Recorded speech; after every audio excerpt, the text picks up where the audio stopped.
moi aussi, j'ai eu la grâce d'être invitée à leur groupe de prière. J'avais aussi écouté Anne Merlot, et pour moi, ça a été vraiment quelque chose de très très fort, parce que je pense que je m'étais donné un rôle très particulier. A priori, voilà, une vie entre parenthèses réussie, un mari, 6 enfants qui a priori sont sortis d'affaires, ont gardé la foi, enfin bon, beaucoup de choses comme ça qui paraissent extraordinaires. On dit et on dit bon, il n'y a pas de problème, tout va bien. Et moi, j'entendais toujours au fond de moi-même, non, c'est pas la vérité, quoi. Je voyais toutes mes limites et tout ce que je n'ai pas donné à mes enfants, toutes les failles. Et s'ils s'en sont sortis ou s'ils vont bien, c'est parce que l'Esprit Saint était là et que le Seigneur a sauvé des situations où moi j'ai été fermée, repliée sur moi-même par moments ou culpabilisée. Donc voilà. Donc des choses qu'on traîne et qui sont lourdes à porter. Et là, écouter Anne, lire son livre, m'a beaucoup touchée parce que ça fait la vérité en moi. Donc, même si c'était très dur, je me rendais compte, je voyais tout ce qui avait été détourné, tous les idoles que je m'étais fait, et toute cette pression que je mettais sur moi-même, des exigences qui étaient très lourdes et trop lourdes. Donc, arrivé à un moment, on n'en peut plus, on est un peu dépressif, enfin un peu beaucoup. Et voilà, donc pour moi, c'était c'est un choc, mais ça me fait du bien, parce que la vérité se fait en moi. Voilà.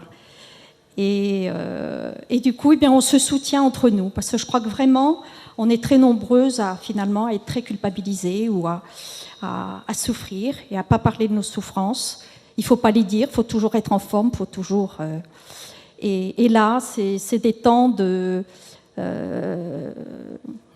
c'est vraiment du temps pour nous et du temps pour laisser le Seigneur venir au fond de nous-mêmes et nous dire qu'il nous aime.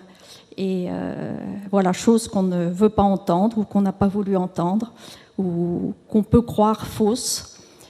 Et c'est pourtant la vérité. Donc ce que je goûte dans ces groupes de prière, c'est l'amour du Seigneur, et on se le dit, on se soutient, et surtout, après, quand on écoute l'enseignement, à ce moment-là, on fait la vérité sur certaines choses, et on peut les dire en toute simplicité, sans se juger les unes et les autres. On dit là, je me suis trompée, là, j'ai déformé ce qu'il y avait à faire, là, j'ai fait souffrir, là.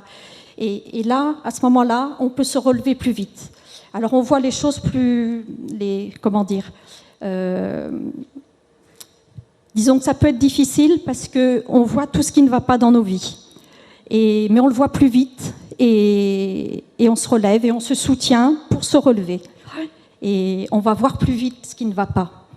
Ça ne veut pas dire que ça ne continue pas. Il y a des combats et voilà, je prends encore mon mari pour un idole, mes enfants, et j'attends encore trop de choses d'eux et trop de choses de moi. Donc là aussi, la compassion, on réalise qu'on a plus de compassion pour nous-mêmes, pour celles avec lesquelles on est, et à ce moment-là, on peut avoir plus de compassion pour les autres. Mais ça commence par une compassion sur nous-mêmes. Voilà, moi ce que j'ai goûté. Et j'ai vraiment envie qu'il y ait beaucoup de groupes et que vraiment on se soutienne et tout ça pour mieux aimer les hommes, ceux qui nous entourent, nos maris et nos enfants. Voilà.